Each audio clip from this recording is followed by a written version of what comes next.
Tear do Tempo continua girando, mesmo quando as câmeras se apagam. Durante 3 temporadas, a adaptação televisiva de A Roda do Tempo nos levou a um ponto crucial da história, com os heróis dispersos, os renegados movendo suas peças nas sombras e o dragão renascido aceitando o peso de seu destino. Mas o que vimos na tela foi apenas o começo da jornada. Neste vídeo, vamos retomar esse fio da história. Começaremos com um breve resumo dos acontecimentos mostrados na 3ª temporada da série e, a partir daí, atravessaremos a fronteira que a televisão não alcançou, o verdadeiro desfecho da saga, tal como foi contado nos livros de Robert Jordan. Prepare-se para uma história épica de traições, guerras, profecias e sacrifícios, porque o final de A Roda do Tempo não foi cancelado. Ele apenas ficou esperando para ser contado. Enquanto a sombra do Tenebroso se espalha pelo mundo, os laços entre os heróis começam a se romper na Torre Branca. Rand tenta conter o caos ao enfrentar Logan Ablar, sem imaginar que a verdadeira ameaça cresce silenciosamente por trás dos rostos dos renegados. Enquanto isso, os demais seguem caminhos separados, tentando impedir uma conspiração tecida pela Aja Negra. À medida que as peças do jogo começam a se mover em Falme, a Rainha Morgase visita sua nora, reacendendo antigas tensões, e Siuan confia a Nynaeve e Elayne uma missão que pode mudar o rumo da torre. Egwene, por sua vez, é arrastada por visões de um destino que mal começa a compreender. Em Dois Rios, os Capas Brancas espalham o medo, e Perrin assume a liderança de seu povo diante de uma ameaça cada vez maior. Ela luta com memórias que não lhe pertencem. Enquanto Nynaeve e Elayne rastreiam a Aja Negra pelas sombras do continente, Mat e Moiraine chegam à Cidade das Nuvens, onde enfrentam visões que revelam verdades antigas. Num futuro em que Min busca seu lugar entre o dever e a própria identidade, Aviendha é forçada a tomar uma decisão que mudará seu destino para sempre. O caos se intensifica. Egwene mergulha cada vez mais fundo no mundo dos sonhos, enquanto Nynaeve, Elayne e Min viajam para Tanchico, seguindo os rastros da Aja Negra. Samael e Lanfear movem seus fios cada vez mais perto de Rand, e a ameaça se torna cada vez mais real. Em Dois Rios, Perrin reúne seu povo diante do retorno de Padan Fain e seu exército de Trollocs. Em Tanchico, eles enfrentam os fantasmas do passado, enquanto Mat e os demais ficam frente a frente com o poder oculto que ameaça o mundo. Enquanto isso, Siuan começa a compreender que o maior inimigo pode estar dentro da própria torre. Após os acontecimentos em Ruidean e a queda da Torre Branca, o mundo mudou para sempre. As profecias haviam despertado, as sombras se espalhavam e os heróis estavam dispersos, marcados por um destino que não lhes dava descanso. Rand al'Thor, já proclamado Karak-Karn pelos Aiel, enfrenta a líder do Shaidu, que cruzou a Coluna do Dragão e espalha guerra por onde passa. Ele lidera os clãs que ainda o apoiam, determinado a evitar um massacre e a consolidar seu lugar como figura profética. Ao seu lado, marcham Moiraine, cada vez mais desesperada para manter o controle, e Asmodean, mestre do poder único, cuja relação com Rand se torna cada vez mais complexa e difícil de definir. Paralelamente, Egwene aprofunda seu treinamento com as sábias e aprende a dominar o mundo dos sonhos. Nynaeve e Elayne, agora fugitivas, descobrem que Elaida assumiu o controle da torre e viajam para o sul disfarçadas ao lado de Thom e Juilin, procurando as Aes Sedai rebeldes pelo caminho. Elas precisam se esconder em um circo itinerante e enfrentar o próprio passado quando reencontram Galad, agora membro dos Capas Brancas. Siuan, Leane e Min, também exiladas após a queda da torre, viajam para Salidar, onde encontram refúgio entre as forças de Gareth Bryne. O general que havia jurado persegui-las acaba se juntando à sua causa e ajudando a formar um exército. Os caminhos de todos convergem para Tanchico. Nynaeve enfrenta a renegada Moghedien e, com a ajuda de Birgitte, consegue subjugá-la com um Adã. Embora Birgitte quase morra ao ser expulsa do mundo dos sonhos, Elayne a salva ao vinculá-la como sua guardiã, quebrando antigas leis.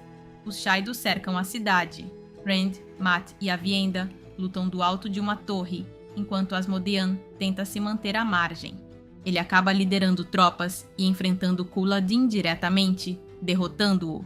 A cidade é salva, mas a guerra está apenas começando quando Rand descobre que Hrafn usurpou o trono de Andor sob o nome de Lord Gabriel e foi responsável pela suposta morte de Morgase.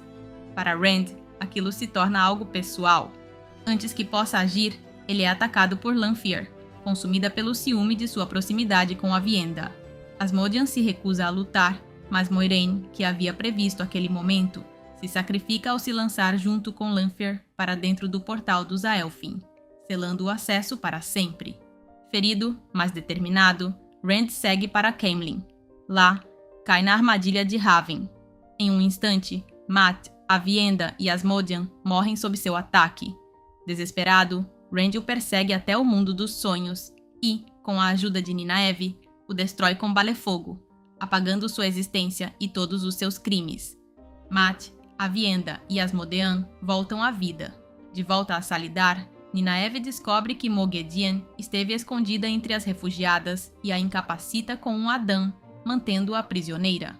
Enquanto isso, em Cairhien surge um novo aliado, Davran Basher. Nobre de Saldaea, ele chega à procura do falso dragão Mazrim Taim, mas encontra o verdadeiro. Rand convence-o a se juntar à sua causa e declara anistia para todos os homens capazes de canalizar. O mundo oscila entre a escuridão e a esperança. Antigos peões se transformam em peças fundamentais e, embora Rand tenha abraçado seu destino como o dragão renascido, o preço dessa escolha já começa a ser sentido. Após a queda de Hrafn, o mundo parecia prender a respiração. Rand, mais do que um líder ou guerreiro, começava a se tornar uma lenda. E seus inimigos sabiam disso. De Shaiol Ghul, o tenebroso ria. Com vários selos de sua prisão quebrados, sua influência se expandia rapidamente. Demandred recebia ordens secretas, e os renegados mortos na Câmara renasciam como Ozangar e Arangar, novas criaturas moldadas pela vontade do Tenebroso. Arangar caminhava pelo mundo, escondida à vista de todos. Em Caemlyn, Mat governava Andor sem coroa nem título, enquanto os nobres conspiravam nos bastidores. Rand tomava uma decisão ainda maior: oferecer anistia a todos os homens capazes de canalizar. Assim nasceu a Torre Negra, com Mazrim Taim como instrutor dos futuros Ashaman, uma ordem destinada a rivalizar com as Aes Sedai. Em Salidar, a Torre Branca continuava dividida. As Aes Sedai rebeldes escolheram Egwene como a nova Amyrlin Seat, acreditando que seria fácil controlá-la. Mas estavam enganadas. Quando chegou a Salidar, Egwene impôs sua própria vontade. Nomeou Nynaeve e Elayne como Aes Sedai plenas e começou a liderar com firmeza. Nynaeve, por sua vez, realizou o impensável. Curou Logain, devolvendo-lhe a capacidade de canalizar. Também restaurou parcialmente Siuan e Leane, conquistando tanto admiração quanto temor entre muitas irmãs. Mas o clima do mundo continuava em colapso. Moghedien, ainda prisioneira, revelou a existência de um artefato capaz de restaurar o equilíbrio. A Tigela dos Ventos, escondida em Ebuldar, Egwene enviou Nynaeve, Elayne e Mat para encontrá-la. Mat aceitou a contragosto, sabendo que sua presença seria essencial. Ao mesmo tempo, Min, agora ao lado de Rand, compartilhava visões inquietantes. As Aes Sedai o feririam mais de uma vez. Ela também revelou que o destino de Rand estava entrelaçado ao dela e ao de outras duas mulheres. Então veio a traição. Uma delegação de Aes Sedai, de Salidar, chegou com palavras amigáveis. Outra, enviada por Elaida, trazia intenções ocultas, mas foi Alanna, do lado rebelde, quem cruzou a linha. Ela vinculou Rand como seu guardião, sem seu consentimento. Rand a rejeitou, e rejeitou todas as outras junto com ela. Dias depois, o impossível aconteceu. 13 Aes Sedai de Elaida armaram uma emboscada para Rand, o acorrentaram, espancaram e o trancaram como se fosse um objeto. Mas mesmo ali, Lews Therin, o dragão original, começou a falar com ele. Rand continuava aprendendo, mesmo aprisionado. Enquanto isso, Perrin reuniu um exército para libertá-lo. Aiel, soldados, lobos e até mesmo os Ashaman sabiam para onde marchar. Os Poços de Dumai. Foi ali que o destino do mundo mudou. A batalha explodiu. Os Shaido atacaram. As Aes Sedai foram forçadas a reagir e cometeram um erro. Mantiveram o escudo preso sobre Rand. Era exatamente do que ele precisava. De dentro do baú, rompeu o escudo, libertou seu poder e emergiu como uma tempestade viva. Ao mesmo tempo, Taim e os Asha'man abriram portais e devastaram o campo de batalha. Fogo, relâmpagos e sangue. Os Shaido foram aniquilados.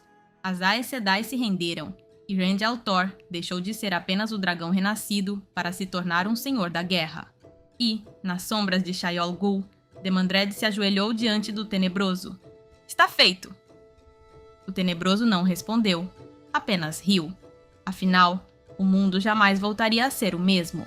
O dragão renascido havia se tornado uma força imparável, mas, enquanto consolidava seu poder, cada um de seus aliados enfrentava a própria batalha. Perrin, determinado a resgatar Faile dos Shaido, forjou uma aliança inesperada com os Seanchan. Juntos, atacaram Malden, enfraquecendo as canalizadoras Shaido com raiz forteira, Forkrut. Em meio ao assalto, Rolan, que havia protegido Faile, foi morto por Perrin, sem que ele soubesse que aquele homem tinha salvado sua esposa. Uma vitória manchada pela culpa. Mat, viajando com o circo de Valan Luca, aproximava-se cada vez mais de Tuon, herdeira do Império Seanchan. Ao descobrirem que Morgase estava viva e prisioneira, Tom Merrilin e Juilin Sandar juraram resgatá-la. Mas quando uma Suldam tentou assassinar Tuon, Mat liderou uma campanha fulminante com a Banda da Mão Vermelha. Ejianin interveio, ajudando a garantir o retorno de Tuon a Ebuldar, onde ela concluiu o ritual matrimonial. Mat tornou-se o príncipe dos Corvos. Elaine enfrentou um conflito devastador após ser sequestrada por espiãs da Ajá Negra. Foi resgatada por Birgitte e pelas canalizadoras do Povo do Mar. Com sua vitória, garantiu o trono de Andor. Enquanto isso, Egwene era mantida prisioneira na Torre Branca, humilhada e rebaixada. Ainda assim, liderava a rebelião por dentro, usando o mundo dos sonhos para manter contato com as Aes Sedai de Salidar. Cada punição apenas fortalecia sua determinação. Resistir. Ao norte, Rand enfrentava uma armadilha mortal durante uma suposta reunião com Tuon. Ele foi emboscado por Semirhad, que arrancou uma de suas mãos antes de ser capturada. Embora tenha sobrevivido, os danos físicos e mentais o deixaram à beira do abismo. A voz de Lews Therin, em sua mente, se tornava cada vez mais forte e mais perigosa. Nynaeve, agora uma verdadeira mestra do poder único, conduziu Lan até a fronteira. Ele estava disposto a morrer por seu reino perdido. Ela, determinada, reuniria aliados por onde passasse. Nas sombras, os renegados se reuniam. As ordens eram claras: não tocar em Rand al'Thor, mas eliminar Perrin e Mat. Enquanto isso, Semirhaj agiu dentro do Império Seanchan, assassinando a Imperatriz e toda a família imperial, exceto Tuon. O Império mergulhou no caos. E, na Torre Negra, Masrin Taim recebia as Aes Sedai com um sorriso envenenado. Suas palavras ecoavam como um presságio sombrio. Que governe o Senhor do Caos. Rand, ferido e dividido, continuava avançando rumo ao fim do mundo, porque a última batalha se aproximava. E nem todos viveriam para vê-la. Deixe seu like e comente aqui embaixo se gostaria de uma segunda parte, mostrando o verdadeiro final desta saga. E lembre-se, se você gosta dos nossos vídeos, a melhor forma de nos apoiar é deixando um like e se inscrevendo no canal. Nos vemos em um próximo vídeo.